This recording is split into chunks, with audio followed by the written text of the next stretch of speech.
নমস্কার বন্ধুরা, village blogger Piyali চ্যানেলে তোমাদের সবাইকে স্বাগত। তোমরা কেমন আছো? আশা করছি ভালো আছো। আমিও ভালো আছি আর আমরাও ভালো আছি। আমরা মানে আমি মা তো সবাই ভালো আছি। তোমরা তো দেখলে দিদির বাড়ি গিয়েছিলাম, দিদির বাড়ি বড় ব্লগ সেভাবে করা হয়নি। গিয়ে থেকে মানে তো বাড়িতে স্থিরভাবে তো বসা হয়নি, এদিক ওদিক বেরোনো হয়েছে, তাই একদমই সময় পেয়ে উঠিনি। দুদিনের জন্য গিয়েছিলাম, 2-3 দিনের জন্য, সেই কারণে তো ওখানে মিনি ব্লগগুলো করেছি, অবশ্যই তোমাদের সাথে শেয়ার করব, তোমরা দেখে নিও।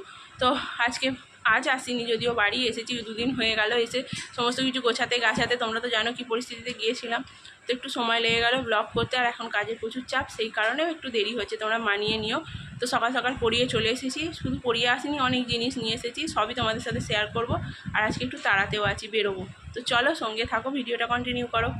এই দেখো সব কাস্টমাররা দিয়ে গেছে, চলছে সেলাইয়ের পর্ব, নিয়েও যাচ্ছে। আর আমি পড়িয়ে আসার সময় মিষ্টির দোকানে গিয়েছিলাম, একটা সিঙ্গারা নিয়ে এসেছি। মা ওদিকে ভাত বসিয়ে দিয়েছে, আজকে যাব মাসিদের বাড়ি, তো সেলাইয়েরই কিছু জিনিসপত্র আনতে, তার জন্য। আর মায়ের আছে, আমাদেরই একজন দিদা হয়, পাড়া তো দিদা মারা গেছে। আমাদের দুজনেরই নিমন্ত্রণ, কিন্তু আমার কাজের চাপ, আমি মাসিদের বাড়ি যেহেতু যাব, আর সময় হবে না। কাল থেকে বৃষ্টি হওয়ার কথা শুনছি, তাই আজকেই আমাকে যেতে হবে, তাই আমি আর যেতে পারবো না। মা ভাত করে দেবে, খেয়ে যাব। তো মাসি রান্নাই করছে।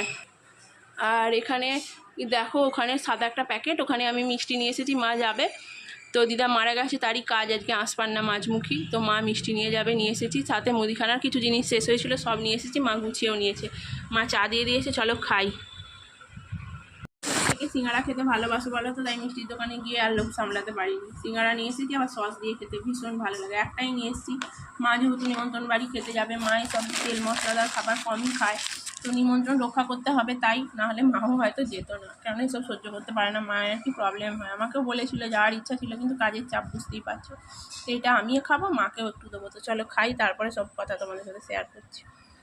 আমি চা খেতে খেতে মা এদিকে সব রেডি করে ফেলেছে, মায়ের সমস্ত কিছু রান্না কাজ। আমি একটু সকাল করেই বেরোবো। মাসিও তো দোকান করেছে, তোমাদের বলছিলাম, দোকানে যায়, বিকেলে যায়, সকালে যাবে না, তাই মাসিকে পাওয়াও মুশকিল। সেই জন্যে আমি একটু তাড়াতাড়ি যাবো, আমার বেশ কিছু কাজ আছে, তাই জন্যে। তো সেই জন্যে মাও তাড়াতাড়িতে আছে। রোদটাও কেমন উঠেছে চড়া। আর আমাদের পেয়ারা গাছটা দেখো, বৃষ্টিতে কদিন ছিলাম না, একবারে যেন ঝুঁকে গেছে। এখন একটু সময়ের অভাব, তাই ঠিক করতে হবে। লঙ্কা গাছটাও পুরো জট পাকানো পাড়া হয়ে, রাস্তাটা পুরো গ্রিল থেকে বেরোনোর রাস্তাটা বন্ধ। তো একটুখানি সময়টা বার করে নিই, তারপরেই ঠিক করবো। তারপরে ওদিকে যে বেড়াটা দেওয়া ছিল, পুরো কুকুরে ভেঙে 9-6 করেছে, যাচ্ছে তাই অবস্থা। তো একটুখানি সময় হলেই ওকে ব্যবস্থা করতে হবে, নাহলে একদম বাজে। পরে তোমাদের দেখাচ্ছি কী অবস্থা হয়েছে। দেখো, দেখতে পেয়েছি কী অবস্থা, ওখানটা গোছাতে হবে। মানে এখন সময়ের বড্ডই অভাব, দিদিদের বাড়ি চলে গিয়েছিলাম, সব একদম যাচ্ছে তাই হয়ে গেছে। তো গাছটায় দেখো ঝুঁকে এসেছে, এই ব্যবস্থা আগে করতেই হবে।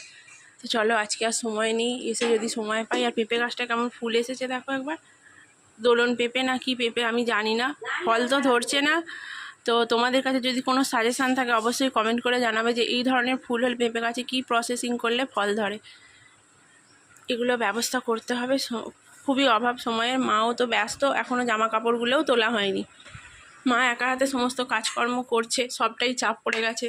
আর এখানে দেখো, সেই জামা কাপড় তোলা হয়নি। কালকে ইঁদুর মারা বিষ দেওয়া হয়েছে ওই ঘরে, অন্য একটা ওষুধ নিয়ে এসেছি। ওখানে যতক্ষণ না ওকে মারা হচ্ছে, আর আলমারিটা যতক্ষণ না ঠিকঠাক দেখতে পাচ্ছি, ততক্ষণ পর্যন্ত এরকমই রেখে দিয়েছি। বিছানায় আমরা শুচ্ছি না, কদিন ধরে মেঝেতে বিছানা করে শোয়া হচ্ছে।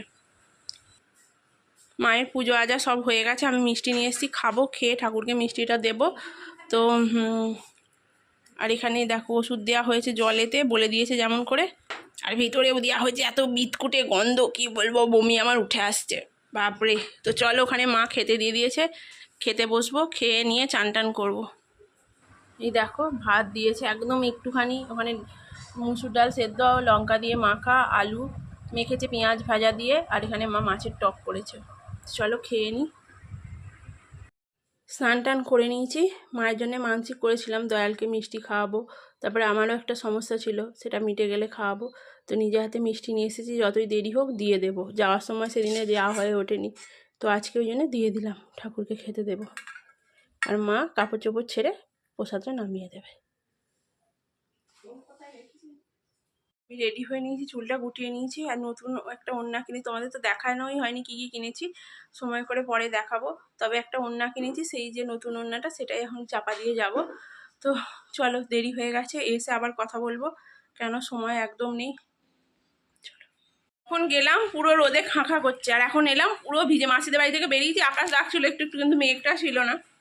ভাবলাম পৌঁছে যাব, ছাতাও তো নিয়ে যাইনি। আর আসতেই রাস্তায় ওঠার মুখে পুরো একদম জোর জল আর বাজ পড়ছে, এত ভয় পেয়েছি। তো ওখানে অনেকগুলো, ওখানটা এলাকাটা মুসলিম এলাকা, তো ওখানে বাড়িগুলো দুপুরবেলা সাধারণত দরজা বন্ধ, তাও একজনের বাড়িতে গেলাম, সামনেটা দাঁড়িয়েছিলাম, দিয়ে আবার একজনকে গিয়ে বললাম একটু পলিথিন দেবেন একটা, তাহলে আমি ফোনটা ভরে নিয়ে যাব। তো কোনো রকমে দিয়ে একটু দাঁড়াতে প্রচুর ভয় করছিল, কেউ নেই, বাজ পড়ছে। তো একটা ফ্যামিলি ছিল দুজন, তো তারাও ঢুকে গেছিলো ওদের বাড়িতে।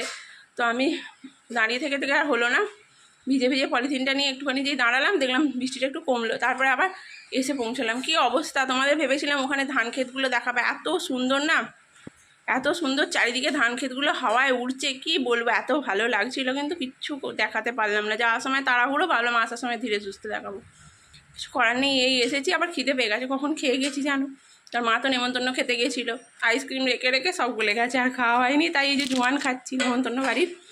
আর দেখাই দাঁড়াও কি অবস্থা জিনিসপত্রগুলোর, দেখো ব্যাগ এখানে রেখে দিয়েছি, আর জামা কাপড়গুলো যেগুলো নিয়ে গেছিলাম কাজের জন্য, অস্ত্র কিনতে গেছিলাম, তো সেগুলো এই দেখো বার করে রেখেছি, একটু একটু ভিজে গেছে। আর আমার জামা কাপড় সব ভিজে, দাঁড়াও এগুলো চাড়িয়ে দিয়েছি, দেখো জামাটাও ওইখানে চাড়িয়ে দেওয়া আছে, প্যান্ট ফ্যান্ট সব ভিজে গেছে। এখন খাবো কিছু, প্রচুর খিদে পেয়েছে। এইমাত্র সব পড়ে গেল, দরজায় সব চাবি দিলাম, আর মা এদিকে বসে পুঁতি করছে। চা খাওয়া হয়নি এখনও, চা খাবো, এসে একটুখানি বসে পড়াতে বসে পড়েছিলাম, তারপর তো কাজে বসবোই। চা মুড়ি খেয়েছি, চা খাবো, খেয়ে তারপরে একটু বসে কাজে বসবো। মা চা দিয়েছে, তার সাথে গরম রুটি করেছিল, সেটাও আবার দিয়েছে, বললেও খা। তো কী করে এড়িয়ে যাই বলো গরম রুটি, তখন তো মুড়ি খেয়েছি দেখলে, তাও একটা রুটি খেয়ে নিই চলো। এখানে মা পুঁতি ফেলে রেখে বাইরে গেছে। বাপরে, সেলাই করছিলাম, কি অবস্থা দেখো, গরমে এত গরম করছে, মানে পুরো চান করে যাচ্ছি, প্রচুর গরম করছে। তা এখনও কিছু কমপ্লিট হয়নি, অর্ধেকটা এই সবে পার 2 নম্বর হয়েছে, তো বাকিগুলো এখনও আছে। আজকে পারগুলোই ভাবছি কমপ্লিট করে রাখবো, ধার সেলাইগুলো। এখন একটা পার পাওয়া যায়নি, সকালে নিয়ে আসবো, তারপর বাকি পিসগুলো যে কেটে কালকে শুরু করবো ব্লাউজগুলো। এই যে একটা এই যে লাগানো হয়েছে, হাত সেলাই দিতে পারবো কিনা আজকে জানি না, তো চেষ্টা করব দিয়ে রাখার। তো এই কাজটা শুরু করেছি, প্রচুর গরম করছে, তাই দাঁড়িয়ে পড়লাম। আবার এই পিসগুলো তো অস্ত্র নিয়ে আসা হলো, আর রাত্রিরে ভাবছি কাটবো না, কালকে কেটে সকালে পরিয়ে দেবো, মহালয়া আছে, স্কুল ছুটি, সব পরিয়ে দেবো সকালে একবারে, যে সারা দিনটা বসে ব্লাউজগুলো কমপ্লিট করব। সব কাপড়গুলোর তো মেশিন সেলাই হয়ে গেছে, তবে একটা পার সেলাই, হাত সেলাইটা দিয়ে দিয়েছি। প্রচুর খিদে পেয়ে গেছে, আর ওদিকে ঘড়ির কাঁটায় 9:30 বেজে গেছে, তো আজকে একটু তাড়াতাড়ি খিদে পেয়ে গেছে, তাই খেয়ে নেবো আগে, নিয়ে যদি পারি আরও একটা শাড়ির পার সেলাই করব, তারপর শোবো। তো আমি ফ্রেশ হয়ে জামা চেঞ্জ করে চলে এসেছি খেতে। ভাত, মা খাবে ভাত, দুপুরের ভাত ছিল, পেঁয়াজ নিয়েছে, আলুর তরকারি নেবে, আর আমি খাবো রুটি আর আলু চচ্চড়ি। এই দিয়েই আমরা রাত্রে খাওয়া সারবো, আজকে আর সেরকম কিছু নেই, এই দিয়েই খেয়ে নিই। তো চলো খাওয়া দাওয়াটা করি, প্রচুর খিদে পেয়ে গেছে, আর থাকতে পারছি না। তো নিচে বিছানা করা হয়ে গেছে, আমি এই কাজ কমপ্লিট করে ঘরে এলাম। তো বন্ধুরা, কাজ বাজ তো হয়ে গেছে, এবার শুয়ে পড়বো। আবার কাল সকাল সকাল উঠতে হবে, মানে আজকে রাত্রি শেষ হলেই কাল ভোরবেলা মহালয়া। তো মায়ের আগমনের আর কি একটা বার্তা আবার নিয়ে চলে আসছে। তোমরা কারা কারা মহালয়া দেখো ভোরবেলা উঠে, অবশ্যই কমেন্ট করে জানাবে। আগেকার মতো হয়তো নেই, কিন্তু ভোরবেলা উঠে মহালয়া দেখার একটা আলাদাই আমেজ, আলাদাই মজা, সেই পুরোনো দিনের কথা মনে পড়ে যায়। তখন 3 জনে মিলে দেখতাম, এখন তো 3 জন নেই, মা আমি দুজনেই দেখব। তো তোমরা কারা কারা দেখছো কমেন্ট করে জানাও। আবার দেখা হচ্ছে নেক্সট ভিডিওতে, এখানে শেষ করে দিচ্ছি।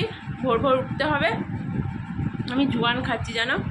তো টাটা বন্ধুরা, শুভরাত্রি।